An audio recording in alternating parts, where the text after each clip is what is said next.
बोलिए सद्गुरु भगवान की जय।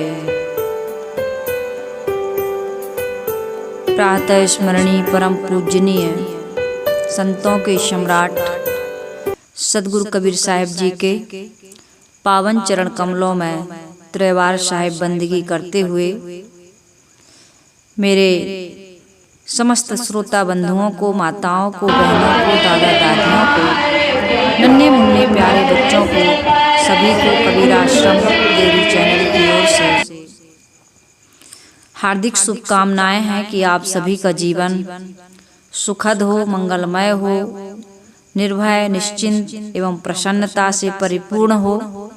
आपके जीवन में किसी प्रकार का कोई भय ना हो, कोई चिंता ना हो, किसी प्रकार का दुख ना हो, किसी प्रकार का अभाव ना खटके।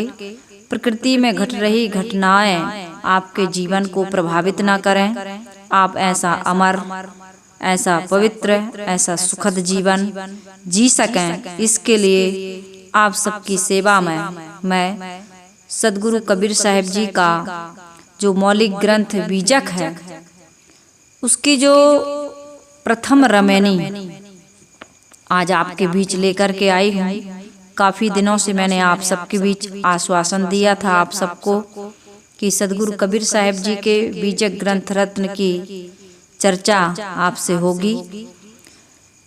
यह जो बीजक ग्रंथ रत्न है सद्गुरु कबीर साहिब जी का मौलिक ग्रंथ है। इसमें एक भी वाणी किसी दूसरे की नहीं है। सद्गुरु कबीर साहिब जी का यह ग्रंथ है और इसकी जो मैं इस विषय पर जो चर्चा करूंगी, इसकी टीका प्रयागराज इलाहाबाद के स्वरूपलीन प्रातः स्मरणीय परम पूज्य मेरे मन मंदिर के आराध्य मेरे गुरुदेव सद्गुरु अभिलाष साहिब जी के द्वारा की गई है। तो उस पर जो भी मैंने सीखा है, समझा है, सुना है, अनुभव किया है, इन सभी को मैं आधार बनाकर आप सबके सुखद जीवन, निर्मल जीवन, पवित्र जीवन, अमर जीवन के लिए मैं सद्गुरु कबीर साहिब जी का एक ग्रंथ रत्न आपके बीच लेकर के आई हूँ। पहले मैं सद्गुरु कबीर साहिब जी का एक पद रखूंगी। सद्गुरु कबीर साहिब जी के इस पद में बड़ा मार्मिक भाव छिपा हुआ है। ये जो प्रथम रमैनी है, यह पूरे बीजक जो 11 प्रकरण हैं, उन पूरे 11 प्रकरणों का सार है। तो इस रमैनी को आप थोड़ा सा विस्तार से समझने का प्रयास करेंगे। इस रमैनी में रमैनी का अर्थ ही बता दूं। रमैनी का अर्थ होता है प्रार्थना। तो ये प्रार्थना के तौर पर सद्गुरु कबीर साहिब जी ने अपने बीजक ग्रंथ रत्न का सार इस रमैनी में पूरा भर दिया है। इस रमैनी से आप पूरे ग्रंथ का सार समझ सकते हैं। तो आज थोड़ा लंबा ऑडियो हो सकता है, आप धैर्य पूर्वक इस बीजक ग्रंथ रत्न के पूरे सार को आज समझने का प्रयास करेंगे। और आइए मैं किसी प्रकार का विलंब न करते हुए सद्गुरु कबीर साहिब जी का ये पद रखूं और उसके बाद इस पद पर थोड़ा चर्चा होगी और यह भी बताया जाएगा कि सद्गुरु कबीर साहिब जी के इस ग्रंथ रत्न का नाम बीजक क्यों रखा गया है। तो ये सारी चर्चाएं आपके बीच रखूं। आइए सद्गुरु कबीर साहिब जी के प्रथम रमैनी। सद्गुरु कबीर साहिब प्रथम रमैनी की शुरुआत प्रथम शब्द जीव से ही करते हैं, क्योंकि सद्गुरु कबीर साहिब जी का जो सिद्धांत है वो जीववाद सिद्धांत है। सद्गुरु कबीर साहिब जी यह बताना चाहते हैं कि जीव से श्रेष्ठ, जीव से महान संसार में कोई सत्ता नहीं है। और इस जीव की कितनी बड़ी विशेषता है, इस जीव की कितनी बड़ी महिमा है। और इस जीव से हम इस रमैनी से इस जीव को समझेंगे और जीव से ही संसार के सारे ईश्वर, ब्रह्म, परमात्मा, देवी देवताओं को समझा जाता है। तो इस विविध विषयों पर बहुत सुंदर चर्चा मैं आपके बीच करूं। इसके पहले साहिब जी का ये पद साहिब कहते हैं, अंतर ज्योति शब्द एक नारी, हरि ब्रह्मा ताके त्रिपुरारी, ते तिरिये भगलिंग अनंता, तेउ न जाने आदि अंता। बाखरी एक विधाते कीन्हा, 14 ठहर पाठ सो लीन्हा, हरिहर ब्रह्मा महंतो नाऊं, तिन पुनि 3 बसावल गाऊं। तिन पुनि रचल खंड ब्रह्मंडा, 6 दर्शन 96 पाखंडा, पेट न काहू वेद पढ़ाया, सुनति कराए तुरुक नहीं आया। नारी मोचित गर्भ प्रसूति, स्वांग धरे बहुते करतूती, तैया हम तुम एक लोहू, एक प्राण व्यापे मोहू, एक जनी जना संसारा, कौन ज्ञान से भयउ नारा। भव बालक भगद्वारे आया, भग भोगी के पुरुष कहाया, अभिगति की गति काहू न जानी, एक जीव कित कहो बखानी, जो मुख होए जीव 10 लाखा, तो कोई आए महंतो भाखा। एक साखी है साहिब जी की 12 इन पंक्तियों के बाद इसमें रमैनी में साखियां भी रखी गई हैं। साखी है, कहीं कबीर पुकारी के, ईले उ व्यवहार, राम नाम जाने बिना, भव बूढ़ी मुआ संसार। तो सदगुरु कबीर साहिब जी की ये जो बीजक ग्रंथ की रचना है, इसकी शुरुआत अंतर ज्योति शब्द एक नारी से होता है। ये अंतर ज्योति है क्या? सभी देहधारियों के भीतर एक ज्ञान की ज्योति है, जिसे जीव भी कहते हैं, चेतन भी कहते हैं, और कितने लोग आत्मा भी कहते हैं। नाम अलग अलग हैं, लेकिन है एक ही सत्ता। सदगुरु कबीर साहब कहते हैं, मानव बड़ा विवेकशील प्राणी है, इसके पास में 2 शक्तियां विशेष हैं। इन 2 शक्तियों के कारण मानव सर्वश्रेष्ठ प्राणी और महान प्राणी कहा जाता है। इसके पास ये 2 शक्तियां कौन कौन सी हैं? पहली शक्ति तो है शब्द शक्ति, और दूसरी शक्ति है कल्पना शक्ति। मानव अपनी अंतर ज्योति एवं ज्ञान शक्ति से कल्पना का विस्तार करता है तथा अपनी मनः कल्पना को शब्दों में फिर वो व्यक्त करता है। मानव की मनः कल्पना और शब्द योजना रूपी नारी या माया से, जो ब्रह्मा विष्णु, कौन सी माया से, कौन सी माया की चर्चा यहाँ हो रही है? मानव की जो मनः कल्पना और शब्द योजना रूपी नारी, या जिसे हम माया कह सकते हैं, उससे क्या हुआ है? ब्रह्मा विष्णु तथा महादेव की उत्पत्ति हुई है। अर्थात सृष्टि को समझने के लिए ब्रह्मा विष्णु तथा महादेव की कल्पना की गई है। इन तीनों ने बहुत से पुत्र पुत्री पैदा किए, परंतु ये भी सृष्टि का आदि अंत नहीं जान सके। कौन तीनों ने? ब्रह्मा विष्णु तथा महादेव ने। और ये ब्रह्मा विष्णु तथा महादेव किसकी उत्पत्ति है, किसकी कल्पना है? मनुष्य की।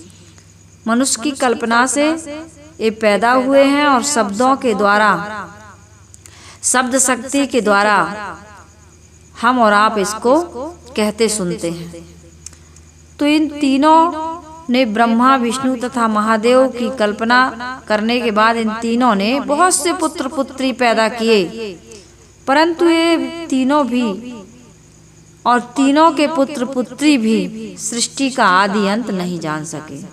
आज लोग कहते हैं सृष्टि के बारे में, वैज्ञानिक लोग भी, भौतिकवादी भी, आध्यात्मिक जगत में कितने ऐसे संत महापुरुष भी हैं जो सृष्टि के बारे में अपनी अपनी बातें गढ़ गढ़ करके लोगों को गुमराह कर रहे हैं।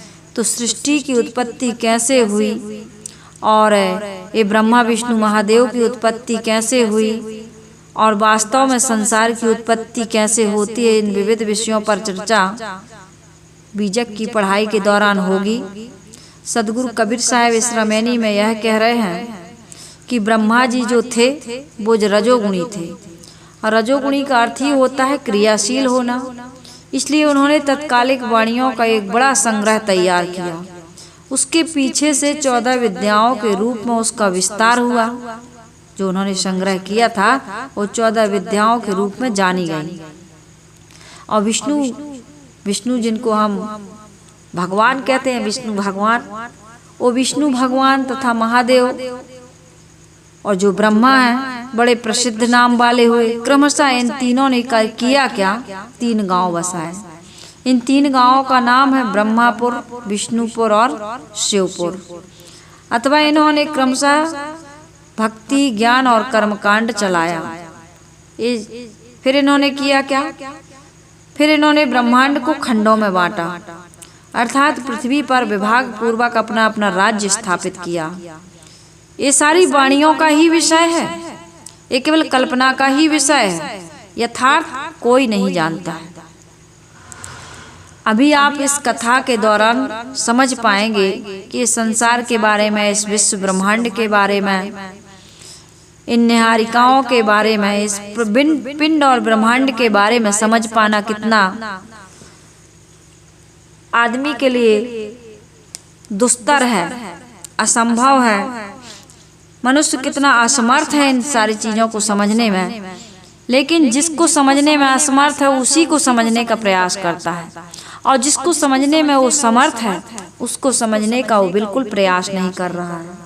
तो साहिब जी बता रहे हैं कि ब्रह्मांड को खंडों में बांटा गया, पृथ्वी पर विभाग पूर्वक राज्य स्थापित किया गया, वाणी का विविध विषयों में विभाजन किया गया, फिर 6 दर्शन बने, 96 पाखंड बने, इनका विस्तार हुआ। सदगुरु कबीर साहब ये तो कपोल कल्पना की बातें करते हैं। अब जो मानव की जो सृष्टि हो रही है, मानव का जो शरीर बनता है और उसमें जो भेदभाव की जो भावना की गई है, ब्राह्मण, क्षत्रिय, वैश्य, शूद्र, हिंदू, मुसलमान, सिख, ईसाई आदि आदि जो लोगों ने जो एक दूसरे को बांट दिया है, मनुष्य को अलग अलग विभागों में बांट करके जो समाज में बहुत बड़ा भ्रम और बहुत बड़ा पाखंड फैला रखा है, ये जाति का, ये संप्रदाय का, ये जाति को लेकर के आज भी ऊंच नीच की जो भेदभावना है, इन विविध विषयों पर सदगुरु कबीर साहब सुंदर विवरण देते हैं। साहब कहते हैं कि माता के पेट से ना तो कोई वेद पढ़ के आता है और ना ही वो जनेऊ पहन करके आता है, न यज्ञोपवीत करा करके आता है कि उसको आप ब्राह्मण कहें, ना किसी के मुख से पैदा होता है, सबकी पैदाइश एक जैसी होती है। और मुसलमान जो कहते हैं कि भाई हम सुन्नत कराएंगे तो मुसलमान बन जाते हैं सुन्नत करा के, यदि सुन्नत ना हो तो मुसलमान भी हिंदू है, लेकिन माँ के गर्भ से कोई सुन्नत करा करके भी नहीं आता है। सदगुरु कबीर साहब कहते हैं कि पेट न काहू वेद पढ़ाया, सुनति कराए तुर्क नहीं आया, नारी मोचित गर्भ प्रसूति, स्वांग धरे बहुते करतूती। साहब कहते हैं तुम अपने आप को जन्मजात ब्राह्मण कैसे कह सकते हो और तुम मुसलमान कैसे कह सकते हो, क्योंकि माता के पेट से पैदा होने के बाद तुमने ये स्वांग रचा है, ये कर्मकांड करते हो। माता के पेट में तो हम और तुम और हम, अर्थात सृष्टि का प्रत्येक मानव एक ही समान वहाँ रजवीर्य से शरीर बनता है, सबके शरीर में प्राण समाये होते हैं, एक ही प्रकार से मूर्ता में वहाँ पड़े रहते हैं, एक ही प्रकार से मलमूत्र में लिपटे हुए अधोद्वार से पैदा होते हैं। इसलिए साहिब कह रहे एक ही प्रकार से माता से संसार के सभी लोग जन्म लेते हैं, फिर किस ज्ञान से तुम भिन्न वर्ण और जाति की कल्पना करते हो। एक ही द्वार से बालक के रूप में सब पैदा होते हैं और जिससे पैदा होते हैं उसी में आसक्त होकर तुम पुरुष भी कहलाते हो। ये तुम्हारी कितनी बड़ी अज्ञानता है। अज्ञात की दशा का ज्ञात किसी को नहीं है। कितना विवरण दे करके कहूँ, मनुष्य जीव ही श्रेष्ठ है, लेकिन आज संसार का कोई भी व्यक्ति, कोई भी मनुष्य इस बात को समझने के लिए तैयार नहीं है। हर प्राणी अलौकिकता और चमत्कार के पीछे दौड़ रहा है। यथार्थ और निर्णय पूर्ण विवेकपूर्ण बातों से उसको कोई मतलब नहीं है, कोई उसका वास्ता नहीं है। बस धर्म ग्रंथों में लिखा है, हमारे महापुरुष ने कहा है, इसलिए हम इस बात को मानते हैं, चाहे वह कारणकारी व्यवस्था के विपरीत हो चाहे उसके अनुकूल हो, इससे उसको कोई मतलब नहीं है। सदगुरु कबीर साहब कहते हैं, यदि किसी के मुख में 10 लाख जीभ हों तो ऐसा महान पुरुष भले आकर अज्ञात की बातें कह सकता है। अज्ञात अर्थात जो ज्ञात नहीं है, जो ज्ञान नहीं है, समझ नहीं है, जहाँ तक हमारी पहुँच नहीं है, ऐसी बातें लोग कर रहे हैं। सदगुरु कबीर साहब पुकार करके कह रहे हैं कि मनुष्य लोक परलोक, खानी वाणी एवं मोटी झीनी माया के व्यवहार को लेकर उसमें उलझ गया है। राम ऐसा नाम किसका है? राम तत्व है क्या? इसे जाने बिना संसार के लोग भ्रांति के सागर में डूब रहे हैं। ये तो हो गया सदगुरु कबीर साहब का इस रमैनी का भाव, जिसको कहते हैं भावार्थ। अब इसकी व्याख्या में विस्तार से थोड़े समझने का हम प्रयास करेंगे। सदगुरु कबीर साहब का यह ग्रंथ रत्न बीजक, इसका नाम बीजक क्यों रखा गया? सबसे पहले तो हम यह समझें, इसके बाद में अंतर ज्योति के बारे में समझेंगे और ये ब्रह्मा विष्णु महेश के बारे में समझेंगे, इस सृष्टि के बारे में समझेंगे, फिर हम मानव एकता और समानता के बारे में समझेंगे। विविध विषयों को समझने के पहले सबसे पहले हम यह समझ लें कि सदगुरु कबीर साहब के इस ग्रंथ रत्न का नाम बीजक क्यों रखा गया और ये बीजक नाम किसने रखा है। तो इसका खुलासा सदगुरु कबीर साहब बीजक में स्वयं करते हैं। सदगुरु कबीर साहब ने स्वयं इस ग्रंथ का नाम बीजक रखा और क्यों रखा, इसकी चर्चा मैं आपसे करूं। सदगुरु कबीर साहब कहते हैं, बीजक वित्त बतावे जो वित्त गुप्ता होए, ऐसे शब्द बतावे जीव को बूझे विरला कोय। सदगुरु कबीर साहब की एक एक वाणी में बड़ा गूढ़ रहस्य समाया हुआ है, इसलिए गुरुमुख बीजक पढ़ने से ही हमें उसके भेद, उसके रहस्यों को समझने में हम सक्षम हो सकते हैं, कारगर हो सकते हैं। ऐसे पढ़ने से, सुनने से बीजक के गुण तत्व को समझना बड़ा दुर्गम है, बड़ा कठिन है। इसलिए थोड़ा थोड़ा विस्तार से मैं जितना संभव है मैं आपके साथ विस्तार पूर्वक चर्चा करूंगी।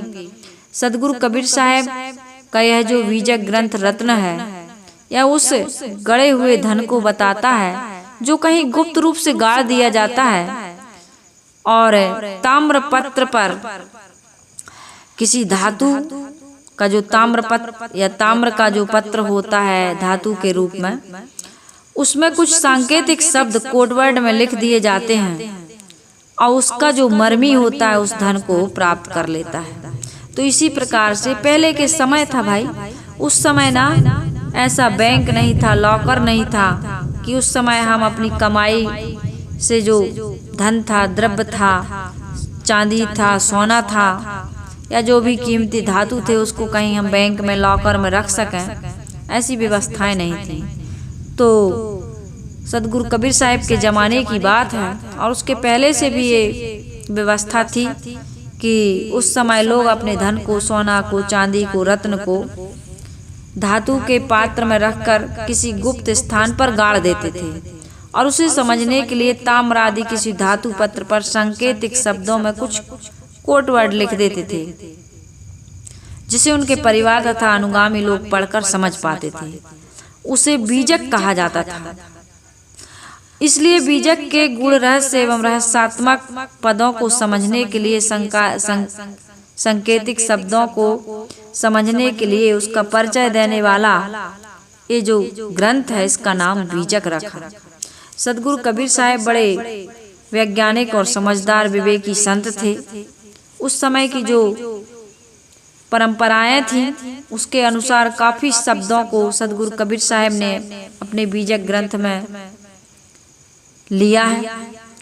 जैसे वह बीजक गड़े हुए गुप्त धन को बताने वाला ये जो बीजक है, सदगुरु कबीर साहब जी का जो बीजक है ग्रंथ, ये जो बीजक ग्रंथ है इस शरीर में छुपे हुए जीव तत्व का बोध कराता है। इस शरीर के अंदर में जो चेतना है, जो आत्मा है, जो जीव है, जो रूह है, जो सोल है, आज इंसान इसकी परख खो चुका है। आदमी दुनिया के सारे ज्ञान, चाहे भौतिक ज्ञान हो, चाहे वैज्ञानिक ज्ञान हो, चाहे अन्य तत्वों के बारे में ज्ञान हो, या ईश्वर ब्रह्म परमात्मा के बारे में भी ज्ञान क्यों ना हो, जो बिल्कुल कल्पित है, जो केवल वाणी का विषय है, जो केवल मन की कल्पना का विषय है, उसके बारे में बहुत जानता है, लेकिन अपने आत्म तत्व के बारे में, जीव तत्व के बारे में, जिससे इस जड़ शरीर चल रहा है, जिससे शरीर का और आत्मा का जो संबंध है, आत्मा को आदमी बिल्कुल ही नहीं समझ पा रहा है। यदि वो आत्मा ना हो तो ये जड़ जगत का संबंध क्षण में ही विच्छेद हो जाता है। तो उस जीव तत्व को समझाने के लिए सदगुरु कबीर साहब का ये जो बीजक ग्रंथ है, ग्रंथ रत्न है, इसमें गूढ़ शब्दों का जगह जगह पर प्रयोग किया गया है। और उस गूढ़ शब्दों को समझने के लिए सदगुरु कबीर साहब ने ये जो हमारे अभिलाष साहिब जी हैं, गुरुदेव जी हैं, उन्होंने जो व्याख्या की है, उस व्याख्या को कोई पढ़े, कोई सुने, कोई समझे, तो उसके लिए ये बीजक ग्रंथ रत्न समझना बड़ा सरल हो जाएगा। इसमें कैसे सांकेतिक शब्द हैं, कैसे उस समय समझा जाता था, ताम्रपत्र पर कैसे लिखा जाता था, इसके विषय में भी गुरुदेव जी ने 37वीं रमैनी में बहुत सुंदर कहा है। कहते हैं कि एक सेठ जी थे, उनके पास करोड़ों की संपत्ति थी। उन्होंने उस संपत्ति को एक जगह पर गाड़ कर अपने बीजक में सांकेतिक शब्दों में लिख दिया कि चैत्र शुक्ल पूर्णिमा के मध्याह्न 60 फीट ऊंचे शिवालय के अंतिम शिखर पर धन रखा है। सेठ के मर जाने पर उसके लड़कों ने बहुत दिनों के पश्चात उस बीजक में उपयुक्त वाक्य को पढ़ा और बिना विचार किए रुपयों के लिए शिवालय का शिखर तोड़वा दिया, परंतु धन ना पाए। कुछ दिनों में एक महात्मा जी आए उस गांव में। महात्मा जी आए तो उस बीजक के वाक्यों को देखकर उन्होंने थोड़ा विचार किया, वे समझ गए। उन्होंने सोचा कि यदि शिवालय के शिखर में सेठ जी रुपया रखते तो सिर्फ इतना लिखते कि शिवालय के शिखर में रुपए रखे। महीना, पक्ष, तिथि, समय और शिवालय की ऊंचाई लिखने की कोई आवश्यकता नहीं थी। अतएव विचार से यही सिद्ध होता है कि चैत्र महीने शुक्ल पक्ष पूर्णमासी के दोपहर को 60 फीट ऊंचे शिवालय के शिखर की परछाई जहाँ जावे वहाँ धन होगा। अब इतना खुलासा तो वहाँ नहीं लिखा था। वहाँ सिर्फ क्या लिखा था, चैत्र शुक्ल पूर्णिमा के मध्याह्न 60 फीट ऊंचे शिवालय के अंतिम शिखर पर धन रखा है। अब बच्चे इस सांकेतिक भाषा को नहीं समझ पाए। अतएव विचार से यही सिद्ध हुआ जो मैंने अभी बताया। उन महात्मा जी ने कहा कि भाई ऐसा करो, शिवालय को पुनः 60 फीट ऊंचा बनवा दिया जाए और युक्त महीने, पक्ष, तिथि के आने पर दोपहर को शिवालय की जहाँ भी परछाई पड़े वहाँ जमीन को खुदवाया जाए, वहाँ धन मिलेगा। ऐसा ही किया गया और उनको धन वहाँ पर मिल गया। इसी प्रकार से जो सदगुरु कबीर साहब जी का मौलिक ग्रंथ बीजक है, इस मौलिक ग्रंथ बीजक में जीववाद सिद्धांत की बात, जीववाद सिद्धांत की चर्चा इस ग्रंथ में जगह जगह भरपूर की गई है। इसे आत्मा तथा राम भी कहा गया है। बीजक पाठफल में कहा गया है, बीजक उसे कहते हैं जो धन का साक्षी दे, धन का संदेश बताए। आत्मा रूपी धन जिस जगह पर है, सदगुरु कबीर साहब के वचनों का संकेत उसी ओर है। आत्मा राम की नित्य सत्ता है और मन मायाकृत जो कुछ है वह नाशवान है। बीजक की वाणियों में गुरुमुख से पढ़कर इसकी परख करें। बीजक कहिए साख धन, धन का कहे संदेश। आत्म धन जे ठौर है, वचन कबीर उपदेश। अस्थि आत्मा राम है, मन माया कृत नास्त। या की पारख लहे यथा, बीजक गुरुमुख आस्त। ये बीजक पाठफल में हम लोग इसका पाठ करते हैं। तो इसमें बीजक के राम रूपी रत्न को यदि हम प्राप्त करना चाहते हैं, बीजक का क्या, हम सबका राम रत्न रूपी आत्मा रूपी राम रत्न चेतन सत्ता, जिसके बोध के अभाव में आदमी दुखी है, परेशान है, विकल है, अशांत है, पीड़ित है, बारंबार जन्म मरण के चक्र में पड़ा हुआ है। यदि उस आत्म तत्व को, अमर तत्व को हमें समझना है और उसे प्राप्त करना है, तो बीजक के वचनों को गुरुमुख के द्वारा पढ़ना होगा और उसके अनुसार अपने जीवन और रहनी और आचरण को बनाना होगा। तभी हमारा आत्म कल्याण या दुखों से निवृत्ति हो सकती है। तो इसलिए सदगुरु कबीर साहिब जी का जो बीजक है, आप सबके बीच में इसीलिए लेकर के आई हूँ कि इस बीजक के रहस्य को हम समझ सकें, इसके तत्व को समझ सकें। सदगुरु कबीर साहिब जी कहते हैं अंतर ज्योति। इस रामायणी का ये महत्वपूर्ण शब्द है। अंतर का अर्थ होता है भीतर। अंतर शरीरे ज्योतिर्मयो ही शुभ्रोयम पश्यन्ति यत्याह क्षीण दोषा। उपनिषदों में भी ये मंत्र आया है और यहाँ सदगुरु कबीर साहिब जी भी कह रहे हैं अंतर ज्योति शब्द एक नारी। तो जो मनुष्य के अंतःकरण है, अंदर है, शरीर के अंदर जो हृदय है, अंतःकरण है, उसमें ज्ञान की ज्योति जगमगा रही है। देहोपाधि में ही अंतर या भीतर शब्द का प्रयोग हो सकता है। देह है तब अंतर और बाहर कह सकते हैं, भीतर कह सकते हैं। यह व्यक्ति के लिए ही कहा जा सकता है, मनुष्य के लिए ही कहा जा सकता है। उसके भीतर ज्ञान की ज्योति है। सदगुरु कबीर साहिब अंगली रवेनी में भी कहते हैं जीव रूप एक अंतरवासा अंतर ज्योति कीनी प्रकाशा। यहाँ पर भी अंतर ज्योति व्यक्ति वाचक ही है। तात्पर्य यह हुआ कि मनुष्य के भीतर जो ज्ञान की ज्योति है, यह ज्ञान की ज्योति जीव का गुण है, गुण, स्वभाव, धर्म। ज्ञान हो रहा है आँख से, नाक से, कान से, जीव से, चाम से, जो विषयों का ज्ञान हो रहा है, ये ज्ञान प्राप्त करने वाला कौन है? वही अंतर ज्योति। उसी को हम जीव कहते हैं, आत्मा कहते हैं, रूह कहते हैं, सोल कहते हैं। और निकल जाए तो न आँख देख सकती है, न कान सुन सकते हैं, न जीभ चख सकती है, न त्वचा स्पर्श कर सकती, ठंडी गर्मी का ज्ञान नहीं होगा। जीव निकल जाता है तो इस शरीर को जला दिया जाता है, पानी में फेंक दिया जाता है, जमीन में गाड़ दिया जाता है, लेकिन वहां पर किसी प्रकार की कोई प्रतिक्रिया नहीं होती है। वैसे सभी जीव ज्ञान स्वरूप है, परंतु खानियों के अनुसार उनमें वाह ज्ञान का संकोच एवं विस्तार होता है। कम और ज्यादा ज्ञान एक खानियों के अनुसार होता है। सभी खानियों में केवल मनुष्य एक ऐसी खानी है जहाँ शब्द शक्ति और कल्पना शक्ति विकसित है। शब्द एक नारी कहा गया है।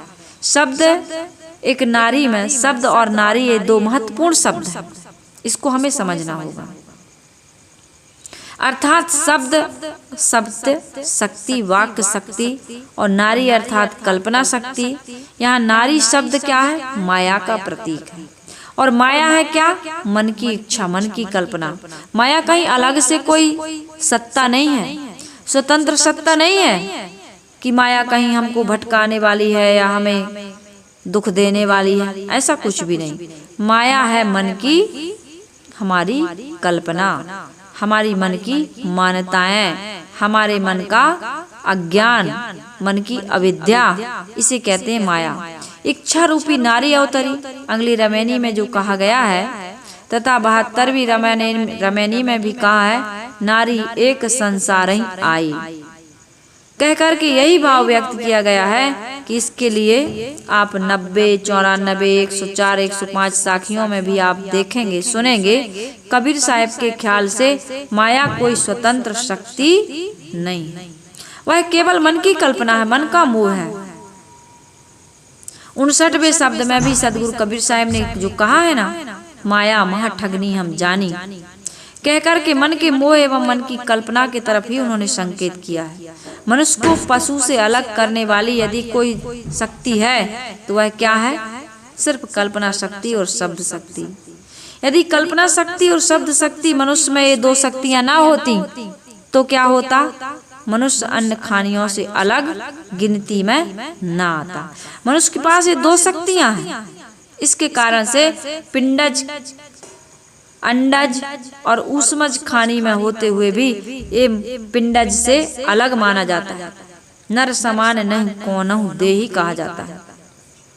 इसका भी पिंड बनता है, पशुओं का भी पिंड बनता है, लेकिन मनुष्य को अलग, उसको श्रेष्ठ खानी में रखा गया है, उच्च खानी में रखा गया है। क्यों रखा गया? क्योंकि इसके पास में शब्द शक्ति है और कल्पना शक्ति है। मनुष्य को पशु से अलग करने वाली केवल ये दो ही शक्तियां हैं, कल्पना शक्ति और शब्द शक्ति, और इससे सारे ज्ञान विज्ञान का विकास होता है। भूत प्रेत, देवी देवता, ईश्वर, ब्रह्म, लोक परलोक, पुनर्जन्म, कर्म फल भोग, बंध मोक्ष आदि विविध विषय ये मनुष्य की कल्पना है। पशु पक्षियों एवं कीड़ों मकोड़ों में कल्पनाओं की कोई गुंजाइश नहीं है। ज्ञान शक्ति संपन्न मानव जीव अपने मन की कल्पना तथा शब्द योजना से नाना प्रकार के विचार प्रकट करता है। मानव की इसी कल्पना शक्ति तथा शब्द शक्ति के द्वारा ब्रह्मा, विष्णु तथा महादेव की स्थापना हुई है। बृहत्तवाद ब्रह्म। सदगुरु कबीर साहब यह कहते हैं कि ब्रह्मा अर्थात जो बढ़े या बड़ा हो उसको कहते हैं ब्रह्म। प्राचीन आर्य लोग अग्नि की उपासना करते थे, उसको ब्रह्म मानते थे, ब्रह्म मान करके पूजा करते थे। ब्रह्म अग्नि के चारों ओर बैठ करके जो उसकी उपासना करके करता था उसको क्या कहते थे? ब्राह्मण। वो ब्राह्मण कहलाता था। फिर यज्ञ के बड़े पुरोहित को ब्रह्मा कहा गया। उसके साथ साथ अन्य तीन को जो होता, उद्गाता, अर्धवायु कहा गया है। इसके बाद बहुत ब्रह्मा नाम के एक देवता की कल्पना कर ली गई, उसे सृष्टि का देवता माना गया। वैदिक काल में सूर्य प्रधान देवता था, वही आगे चल के विष्णु नाम ग्रहण कर व्यक्ति देवता बन गया। ये बहुत सारी बातें हमें समझने की आवश्यकता है। कैसे कैसे ये धर्मों के बारे में, धर्मों का परिवर्तन हुआ, शास्त्रों का परिवर्तन हुआ, कैसे कैसे देवी देवताओं का परिवर्तन हुआ, कैसे कैसे मान्यताओं में आदमी उलझता गया, मान्यता कैसे कैसे बदलती गई लोगों की। आप ध्यान से इन विचारों को सुनिएगा और बिल्कुल निष्पक्ष होकर विवेक की खिड़की को खोल करके सुनिएगा, तब आपको समझ में आएंगी ये सारी बातें। ये प्रामाणिक बातें हैं, कोई कपोल कल्पना की बातें नहीं है। सदगुरु श्री अभिलाष साहिब जी ने बहुत विस्तार से इन विषयों को इस बीजक व्याख्या में प्रोया है। हम सबकी आंखों को खोलने का सदगुरु कबीर साहब के साथ साथ सदगुरु अभिलाष साहिब जी ने बहुत बड़ा महान कार्य किया है। पूरा जीवन गुरुदेव जी ने साधना तो की ही, लेकिन समाज की सेवा इन ग्रंथों को रच करके जो उन्होंने समाज की सेवा की है, उस सेवा के विषय में हमारे पास कोई शब्द नहीं है कि उनका हम आभार व्यक्त कर सकें, या उनकी महानता या उनकी प्रशंसा में या विशेषता में हम कुछ शब्द अपने, मेरे शब्दकोश खाली है। इतनी मेहनत करने के बाद, इतना इतिहास को खंगालने के बाद, इतने सारे प्रमाण, ज्वलंत प्रमाण देने के बाद भी यदि हम इग्नोर करते हैं, सुनते नहीं हैं, समझते नहीं हैं और पोगापंथी बने रहते हैं, परंपरावादी बने रहते हैं, तो हम सत्य को कभी समझ नहीं पाएंगे। सदगुरु श्री अभिलाष साहिब जी कहते हैं वैदिक काल में सूर्य प्रधान देवता था और उसी को आगे चलकर विष्णु का नाम दिया गया और व्यक्ति देवता बन गया। पहले जो अनार्य जातियों में योनि तथा लिंग की पूजा व्याप्त थी, उसे आगे चलकर आर्यों के वैदिक रुद्र से मिलाकर महादेव एवं शिव के रूप में समर्थ देवता की कल्पना कर ली गई। वही वैदिक रुद्र तूफान का देवता है। पीछे वह महादेव के रूप में प्रतिष्ठित होकर के प्रलय का देवता बन गया। फिर वह सिर पर अर्धचंद्र ले गया। गंगा लहरी, गंगा लहरधारी बन गया। पार्वती का पति, बैल पर सवारी करने वाला हो गया। ऐसा मनुष्यों की कल्पनाओं और शब्दों का विकास का फल है। एकदम से शंकर जी नहीं बन गए, एकदम से विष्णु नहीं बन गए और एकदम से ब्रह्मा भी नहीं बन गए। धीरे धीरे धीरे धीरे देखो कैसे लोगों के विचारों में परिवर्तन हुआ है, कैसे कैसे वैदिक काल में सूर्य को देवता माना गया, आगे विष्णु का नाम ले लिया, व्यक्तिवाचक बन गया वो। अनार्यों का देवता, अनार्य लोग, अनार्य जाति के लोग योनि तथा लिंग की पूजा करते थे। जो शिवलिंगी होता है, लंजरी होती है। वैदिक काल से कैसे कैसे धीरे धीरे आर्यों में वैदिक रुद्र से मिलाकर महादेव की कल्पना की गई। फिर रुद्र का तूफान देवता बन गया, महादेव के रूप में प्रतिष्ठित हो गए। सारी बातें इतिहास को खंगालिए, आप देखिए। सदगुरु कबीर साहिब जी कहते हैं कि ऐसा मनुष्यों की कल्पनाओं और शब्दों का विकास का फल है। ते तिरिये भगलिंग अनंता तेउ न जाने आदिवंता।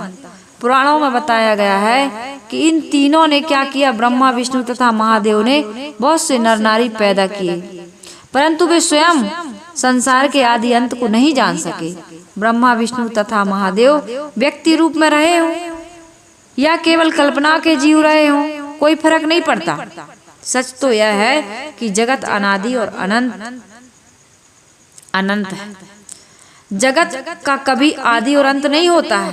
जगत सदैव अनादि है तथा अनंत है। साहिब कहते बाखरी एक विधाते की ना 14 ठहर पाठ सो लीना। सैकड़ों वर्षों के अंतराल में पर पितामह पितामह पिता पुत्र पौत्र प्रपौत्र गुरु तथा शिष्यों के द्वारा वेद मंत्रों की रचना होती रही। उन्हें लोग सुनते रहे, सुनाते रहे, कंठस्थ करते रहे। इन सब का समय से संपादन हुआ। इस संपादन का श्रेय किसको दिया गया? ब्रह्मा जी को। इसलिए उनके 4 मुख बनाए गए, क्योंकि वे चारों वेदों के संपादक थे। वे 4 मुख वाले नहीं थे, वे 4 वेदों के संपादक थे। ब्रह्मा ने वेद मंत्रों की बखारी बना दी।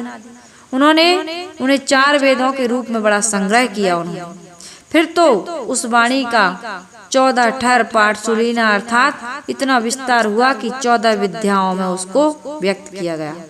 वेदों के सहित 14 विद्याओं का विस्तार इस प्रकार है: पुराण, न्याय, मीमांसा, धर्मशास्त्र, 6 वेदांग, शिक्षा, कल्प, व्याकरण, निरुक्ति तथा छंद और ज्योतिष और 4 वेद आप जानते हैं, ऋग्वेद, सामवेद, यजुर्वेद, अथर्ववेद, 14 विद्याएं।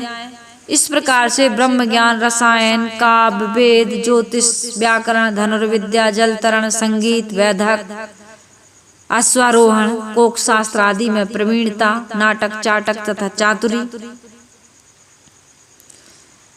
योगी, जंगम, सेवड़ा, सन्यासी, दरवेश आदि जो जितने 10 सन्यासी, 12 योगी, 14 शेष बखान, ब्राह्मण 18 जंगम, 24 सेवड़ा, परमान आदि जितने भी ये धर्मशास्त्र बने या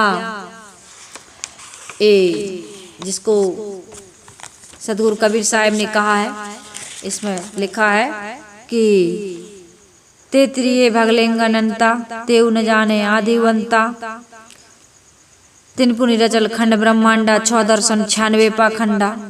जिनकी जो 6 दर्शन बने, 96 पाखंड बने, 4 वेद बने, 18 पुराण बने। ये सारी विद्याएं जो बनाई गई, ये मनुष्यों ने बनाई। मनुष्य की कल्पना शक्ति, शब्द शक्ति का ही ये परिणाम है कि इतने सारे मतपंथ संप्रदाय बने, इतने सारे धर्म ग्रंथ बने। लेकिन मनुष्य अपनी शक्ति को नहीं पहचान रहा। वो ये स्वीकारता ही नहीं है कि ये मनुष्य की कल्पना है, ये मनुष्य के द्वारा पैदा हुए, मनुष्य की उत्पत्ति है। वो तो कहता है नहीं, मनुष्य किसी अज्ञात शक्ति की उत्पत्ति है, उसने पैदा किया है। लेकिन सदगुरु कबीर साहिब कह रहे हैं कि मनुष्य ने सब कुछ पैदा किया है। हरिहर ब्रह्म महंतो नाऊं, 3 पुनि 3 बसावल गाऊं आदि सदगुरु कबीर साहिब कहकर बताते हैं कि पुराणों में कहा गया है कि ब्रह्मा, विष्णु तथा महादेव ये महान नामधारी हुए। इन्होंने 3 गांव बसाए। भाई अब कोई व्यक्ति है तो गांव होगा, उसका कहीं रहता होगा, फिर वो कुछ करता होगा, उसकी कोई शक्ति होगी। कोई व्यक्ति है तो कुछ तो उसका फिर बताना ही पड़ेगा। तो ब्रह्मा विष्णु महादेव जो थे उन्होंने 3 गांव बसाए, ब्रह्मपुर, विष्णुपुर, शिवपुर। यह भी कहा जाता है कि उन्होंने स्वर्ग, पाताल तथा पृथ्वी को भी आबाद किया। इनके द्वारा धर्म के प्रसिद्ध 3 कांडों को भी चलाया गया। ब्रह्मा ने कर्म कांड, विष्णु ने भक्ति कांड, महादेव ने ज्ञान कांड चलाया। भाई व्यक्ति है तो कुछ करेगा, कहीं रहेगा, उसकी कुछ पहचान होगी। फिर इसके बाद में क्या हुआ, उन्होंने उन त्रिदेवों ने ब्रह्मांड को खंडों में बांट दिया। खंड तो समझ में आता है कि वह टुकड़ा है, परंतु ब्रह्मांड क्या है इसे समझना है। ब्रह्मांड पूरे विश्व को कहते हैं। पूरा विश्व कितना, इसे कोई नहीं जानता। देश अनंत है, अतः विश्व भी अनंत है। ब्रह्मा आदि किसी व्यक्ति द्वारा उसके खंड, टुकड़ा तथा विभाग करने की बात एक घोर कल्पना है। हाँ, इस पृथ्वी को यह कहना चाहिए कि पृथ्वी के जितने हिस्से को वे जानते हैं उसे ब्रह्मांड मानकर उन्होंने उसका राज्यों में विभाजन किया होगा, यह कहा जा सकता है। यह ठीक है। यहाँ ब्रह्मांड का लाक्षणिक अर्थ वेद मानकर कहा जा सकता है कि ब्रह्मा ने वेद का विभाग किया और उसी को आधार मानकर पीछे 6 दर्शन तथा 96 पाखंडों का विस्तार हुआ। योगी, जंगम, सेवड़ा, सन्यासी, दरवेश तथा ब्राह्मण, ये 6 दर्शन हैं।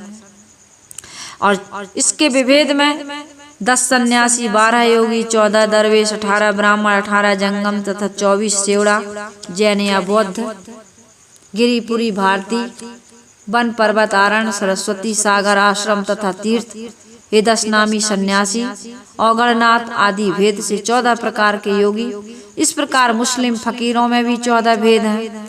इसी प्रकार ब्राह्मणों, शैवों तथा शेवड़ों में अनेक अपने अपने भेद प्रभेद हैं। अब कर्म कांडों एवं पाखंडों का विस्तार केवल 96 नहीं रह गया है। सदगुरु श्री अभिलाष साहिब जी कहते हैं कि इनकी गणना कर पाना कठिन है। संसार का कोई ग्रंथ, पंथ, संप्रदाय एवं समाज नहीं है जिसमें पाखंड ना घुस आया। पाखंड का अर्थ होता है ढोंग, ढकोसला, छलावा। सभी संप्रदायों का कर्तव्य है कि वे अपने अपने मतों में घुस आए पाखंडों का त्याग करें। इस प्रकार इस प्रथम रामायणी की प्रथम 5 पंक्तियों में सदगुरु कबीर साहब ने हिंदू परंपरा द्वारा मान्य त्रिदेवों, वेदों, विद्याओं, कर्मकांडों का विस्तार से संक्षिप्त समीक्षात्मक परिचय दिया है। अब आगे साहब कहते हैं मानव समानता की एकता महासूत्र कह रहे हैं सदगुरु कबीर साहब। पेट नकाऊ, वेद पढ़ाया, सुनति कराए, तुर्क नहीं आया, नारी मोचित गर्भ प्रसूति, स्वांग धरे बहुते कर तूती, तैया हम तुम एक लोहू, एक प्राण व्यापे मोहू, एक जनी जना संसारा, कौन ज्ञान से भयउ निनारा, भव बालक भगद्वारे आया, भग भोगी के पुरुष कहाया। सदगुरु कबीर साहब महामानवतावादी एक ऐसे संत हुए हैं जो निर्भीकता पूर्वक समाज में घोषणा करते हैं और मानव मूलतः समान है, एक जैसा है, एक प्रकार है, इसकी वो समाज के बीच में चर्चा करते हैं। सदगुरु कबीर साहब कहते हैं कि माता के पेट से सब लोग एक समान पैदा होते हैं। कोई यज्ञोपवीत संस्कार कराकर या वेद पढ़कर या ब्रह्मज्ञानी एवं ब्राह्मण बनकर नहीं आता, ना कोई सुन्नति करा करके आता है, न कोई मुसलमान बनकर के आता है। पैदा होने के बाद जब संसार के भेद भाव की हवा लग जाती है तब मनुष्य कल्पित ऊंच नीच एवं नाना वेशों का स्वांग रचता है, कर्मकांड का पाखंड करता है।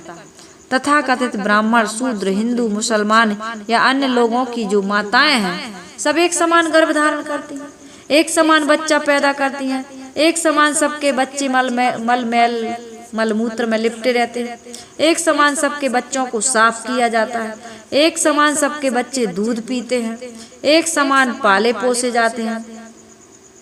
कोई ना तो मूड़ से पैदा होता है, न गोड़ से पैदा होता है। सबकी पैदाइश एक जैसी है। सभी वर्ग के लोग विषय वासनाओं में डूबे हुए देखे जाते हैं। सभी वर्गों में पवित्र विचार के नर नारी होते हैं। चतुर लोगों ने मानवता के साथ क्या किया है? छल किया है। इसके लिए उन्हें एक विराट ईश्वर की, विराट पुरुष की कल्पना उन्होंने की। छलावा का काम करने के लिए ईश्वर, धर्म आदि बड़े अच्छे हथकंडे बनाए गए। वेद वचन है, ईश्वर वचन है, प्रभु वचन है, हमारे जो पैगंबर हैं, हमारे जो संत हैं, हमारे जो गुरु हैं, वो अवतारी हैं। अमुक ईश्वर के अवतार हैं, अमुक महापुरुष के अवतार हैं। हमारे धर्म ग्रंथ में जो लिखा है वो ईश्वर की वाणी है, ईश्वर के हस्ताक्षर हैं उसमें। ऐसी बातें, अलौकिकता और चमत्कार की बातें जोड़ जोड़ करके मनुष्य को बिल्कुल भ्रमित कर दिया, दिग्भ्रमित कर दिया, दिशा भ्रमित कर दिया। आज चमत्कार और पाखंड के कारण से आदमी प्रकृति में घट रही घटनाओं को नजरअंदाज कर रहा है। वह नहीं समझ पा रहा है कि किसी भी व्यक्ति का जो शरीर है वो पंचभूतों से बना हुआ है और शरीर बनने की जो प्रक्रिया है, जो नियम है, वो सबका एक समान है। संसार का कितना भी बड़ा महापुरुष क्यों ना हो, जिसे हम ईश्वर ब्रह्म परमात्मा कहते हैं, अवतारी कहते हैं, उसकी भी यदि देह थी तो देह बनने का जो कारण आज है वही कारण उस समय भी उसकी देह का भी रहा होगा नहीं, ये निश्चित बात है। ऐसी बातें आज समझने के लिए संसार के अधिकतम लोग तैयार नहीं हैं। चतुर लोगों ने मानवता के साथ छल करने के लिए क्या किया? एक विराट पुरुष ईश्वर की कल्पना की।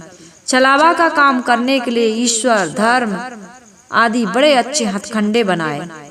हर छल के लिए इन्हें आगे रखा गया तो एक प्रभु बनाया गया। कहा गया उसके मुख, हाथ, जंघे, पैर से लोग पैदा हुए हैं। उनमें क्रमशः पहले वाले उत्तम है, पीछे वाले क्या हैं?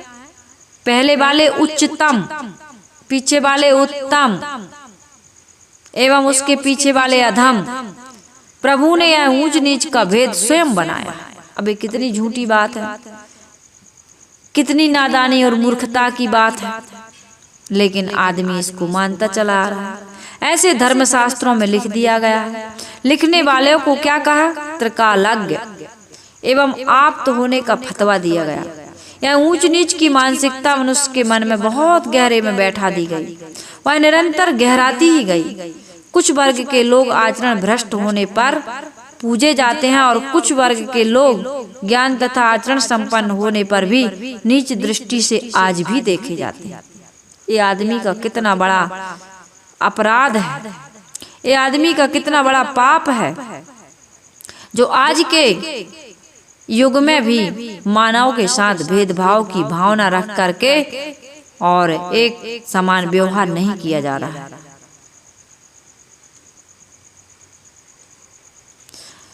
सदाचार संपन्न होते हुए उसको नीची दृष्टि से देखा जाता है। छुआछूत की भेदभावना परक व्यवहार किया जाता है। ये कितना बड़ा अपराध है। सत्य के साथ अपराध करने वाले लोग तपाह, पूत, ऋषि, त्रिकालज्ञ, संत, शिरोमणि, आप्त एवं समाज के नायक कहलाते। इस समाज का कितना अज्ञानता का हदें पार कर देने वाला काम आज भी चल रहा है। जन्म से ही किसी वर्ग को नीच, किसी वर्ग को ऊंच सबसे बड़ा यह मानना सबसे बड़ा अपराध है, पाप है। ऐसा पाप करने वाले सबसे बड़े पुण्यात्मा बन गए। स्वतंत्र चेता सदगुरु कबीर साहब को यह अत्याचार सहन नहीं हुआ और वे उन्हीं लोगों के बीच में निर्भीकता पूर्वक जोर से बोल पड़े, पेट न काहू वेद पढ़ाया, सुनति कराए तुरुक नहीं आया। और ये तुरुक ये भी राहे खुदा तथा दूसरे को काफिर समझते हैं, क्योंकि इन्होंने सुन्नत करवा रखी है इसलिए मुसलमान हो गए। परंतु यह भी प्राकृतिक नहीं है। पेट से तो कोई सुन्नति करा करके नहीं आता। पेट न काहू सुन्नति कराया, सुन्नति कराए तुर्क नहीं आया। पेट न काहू वेद पढ़ाया, सुन्नति कराए तुर्क नहीं आया। सब बाहर के ढकोसले। जनेऊ के समान सुन्नति भी बाहर का स्वांग है, इससे कोई बड़ा नहीं होता। पैदा होने में तो सभी मानव एक समान है। ज्ञान तथा आचरण के नाते ही मानव का अपना स्तर बनता है। ज्ञान और आचरण के नाते जन्म से सबका स्तर एक समान है। इतनी सी बात लोगों को समझ में नहीं आती। भव बालक भगद्वारे आया, भगभोगी के पुरुष कहाया। सदगुरु कबीर साहब अखंड वैरागवान संत थे। सदगुरु कबीर साहब की यह पंक्ति, इसमें कितना वैराग छिपा हुआ है। कितने लोग कहते हैं कि सदगुरु कबीर साहब बाल बच्चे वाले थे, पत्नी वाले थे। सदगुरु कबीर साहब इस पंक्ति में कह रहे हैं, बड़ी तीव्रता से अपना वैराग भाव प्रकट कर रहे हैं। वे कहते हैं कि मनुष्य जिससे पैदा होता है उसी का उपभोग करके पुरुष होने की डींग मारता है। कबीर साहब के वैरागी ख्याल से सच्चा पुरुष वह है जो नारी मात्र को माता मानकर जीवन पर्यंत विरक्त रहता है। अभी गति की गति काहू न जाने, एक जीव कित कहूँ बखाने। जो मुख होए जीव 10 लाखा, तो कोई आए महन तो भाखा।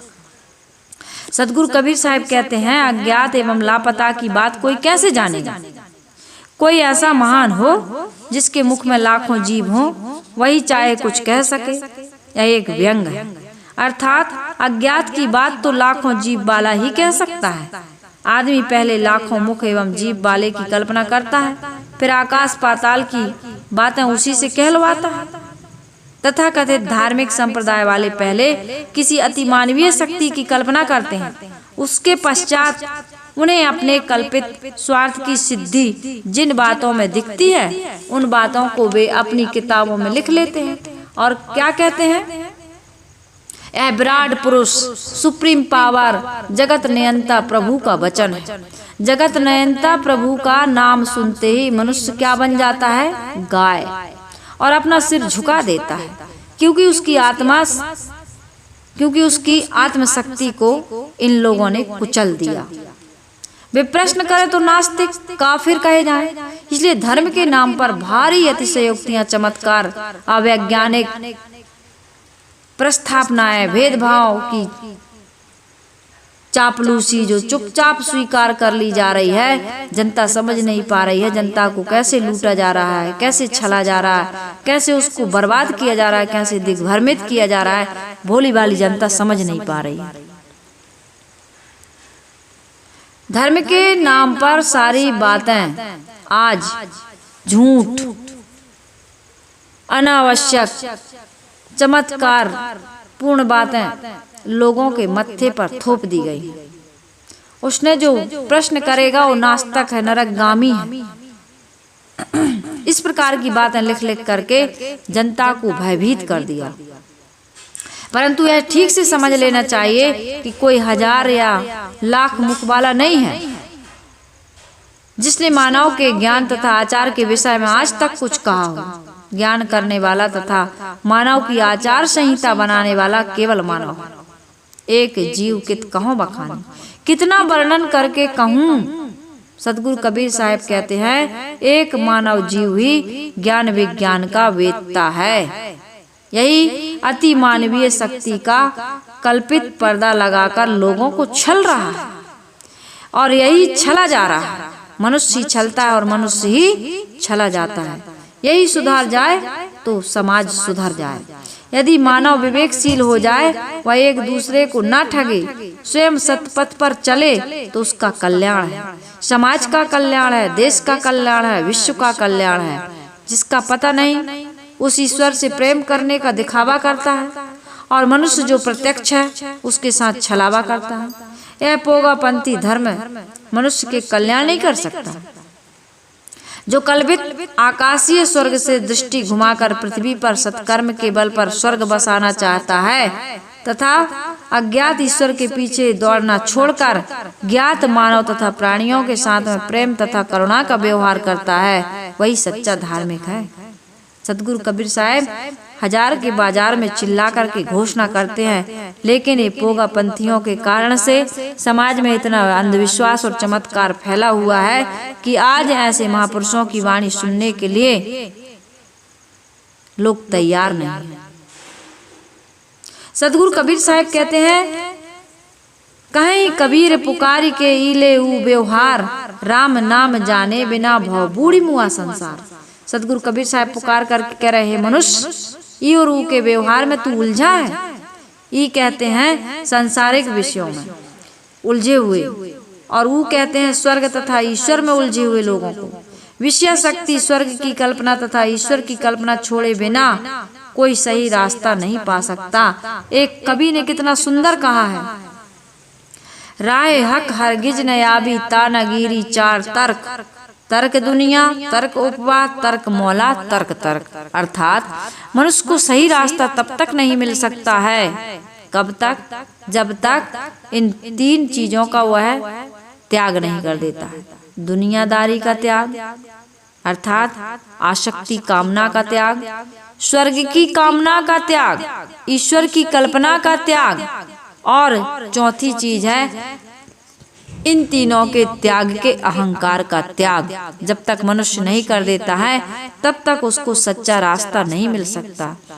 और आज विचार करके देखिए कि जो मैंने अभी बताया एक कवि के बारे में, जिन्होंने ये कहा है, राय हक हरगिज न आवी, अर्थात सच्चा रास्ता आपको तब तक नहीं मिल सकता, कब तक, तर्क दुनिया, तर्क उपवा, तर्क मौला, तर्क तर्क। अर्थात दुनियादारी का त्याग करो, स्वार्थ की कामना का त्याग करो, ईश्वर की कल्पना का त्याग करो, और इन तीनों के त्याग के अहंकार का त्याग करो। जब तक यह काम आप नहीं करते हैं तब तक आपका कल्याण नहीं हो सकता, सत्य का रास्ता आपको नहीं मिल सकता। राम नाम जाने बिना भव बूढ़ी मुआ संसार।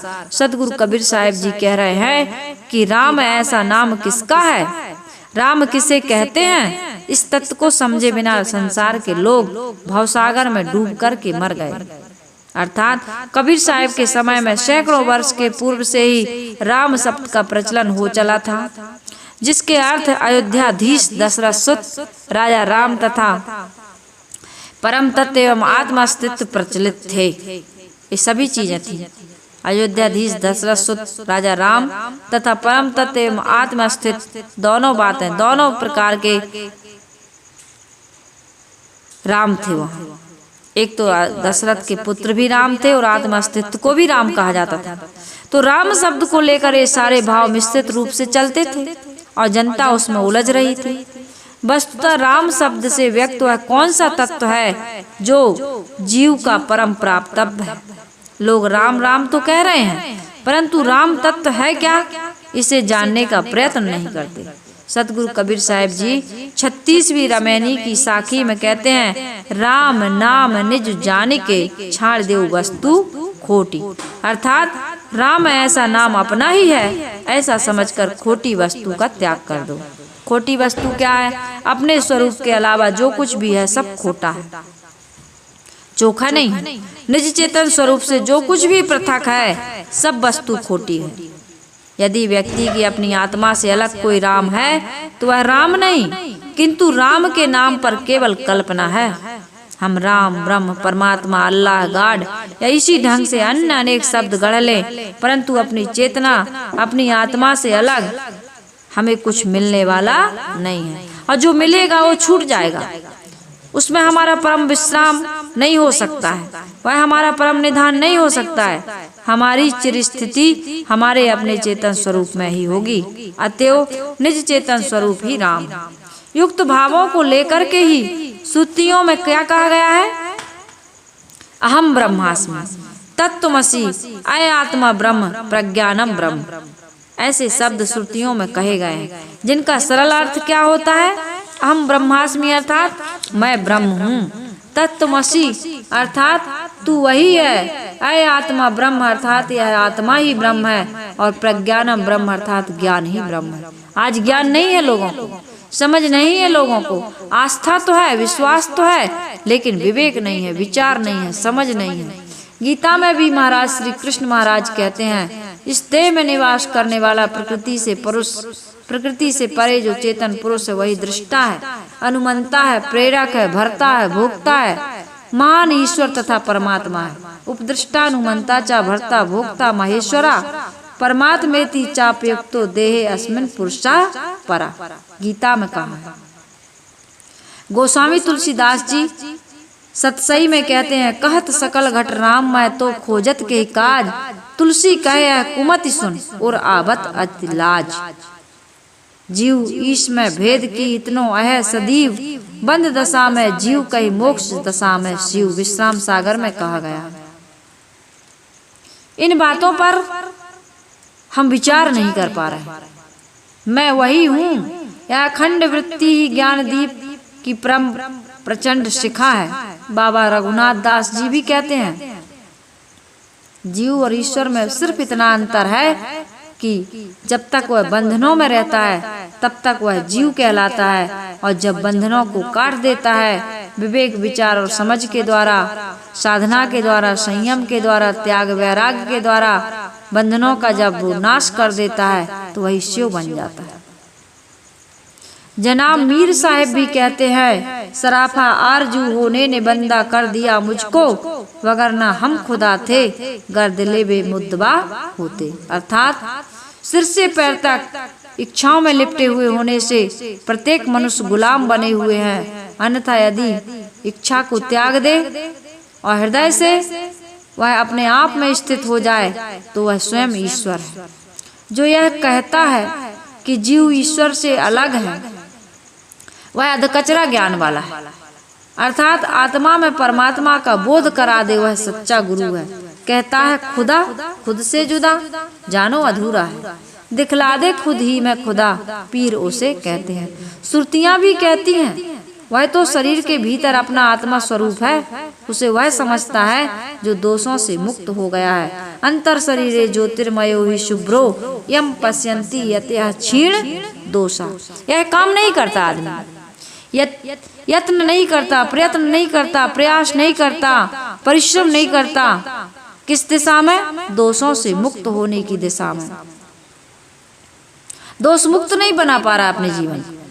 अंडा खाएगा, मुर्गी खाएगा, मछली खाएगा, शराब पिएगा, व्यभिचार करेगा, लूटेगा, मारेगा, छल कपट करेगा, अनेक प्रकार के दुर्व्यवहार दुराचरण करेगा और ईश्वर ब्रह्म परमात्मा को बाहर खोजेगा।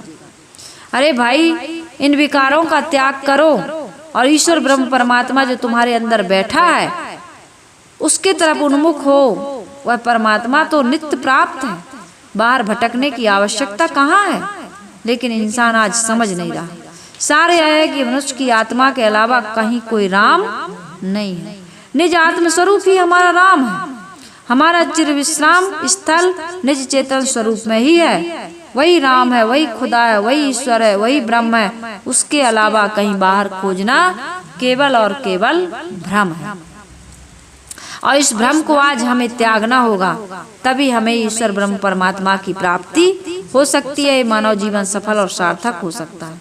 तो इस प्रकार से यह प्रथम रामायणी में जो इस ग्रंथ का पहला छंद है, इस ग्रंथ की प्रस्तावना एवं भूमिका के रूप में है। पूरे ग्रंथ में जो कुछ कहा गया है उसे सार रूप में इस रामायणी में बता दिया गया है। और इसके बाद मानो पूरे ग्रंथ में इस रामायणी की व्याख्या है। सदगुरु ने अंतर ज्योति कहकर मनुष्य की अंतः चेतना को प्रथम एवं मुख्य स्थान दिया है। फिर 5 पंक्तियों में भारतीय ढंग से ब्रह्मा आदि त्रिदेवों, सृष्टि की अनंतता, वेद 14 विद्याएं, 3 लोक, 3 खंड, 6 दर्शन, 96 पाखंड आदि को इंगित किया है। इसके बाद 6ठी से 9वीं चौपाई तक मानव एकता पर सदगुरु कबीर साहिब जी ने सुंदर प्रकाश डाला है, जो उनके मुख्य विषयों में से एक है।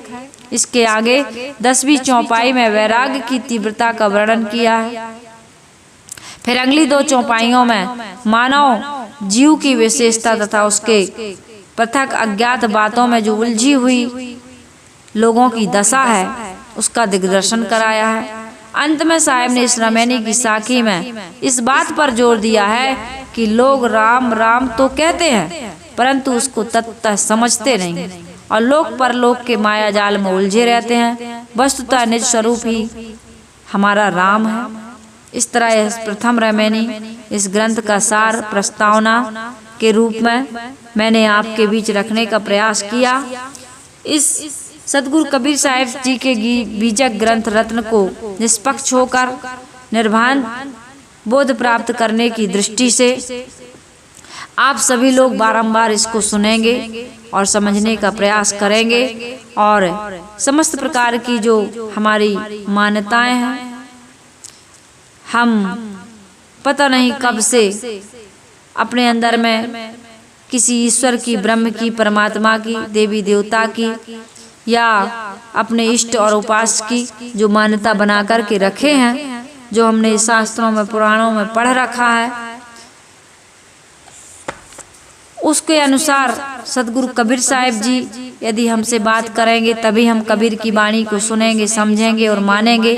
यदि इस प्रकार का भाव रखते हैं तो हम सत्य का मोती प्राप्त नहीं कर सकते और जीवन में ईश्वर ब्रह्म परमात्मा की प्राप्ति भी नहीं कर सकते हैं, तो दुखों की निवृत्ति भी नहीं हो सकती है। तो इसलिए हम निष्पक्ष होकर निर्भ्रांत बोध प्राप्त करने के लिए आज अपनी मेमोरी को, मन में जो हमने कुछ मान्यता बना रखी है, उसको डिलीट करके एक बार बिल्कुल खाली दिमाग से निष्पक्ष और निर्भय होकर के सदगुरु कबीर साहिब की वाणी को आप सुनिए, समझिए, विचार करिए और विवेक विचार की कसौटी पर कस के जो खरा उतरे उसको मानने का आप प्रयास करेंगे तो निश्चित है आपका मानव जीवन सफल और सार्थक होगा। इन्हीं शुभकामनाओं के साथ मैं आपसे विदा लेती हूँ। बोलिए सदगुरु कबीर साहिब की जय।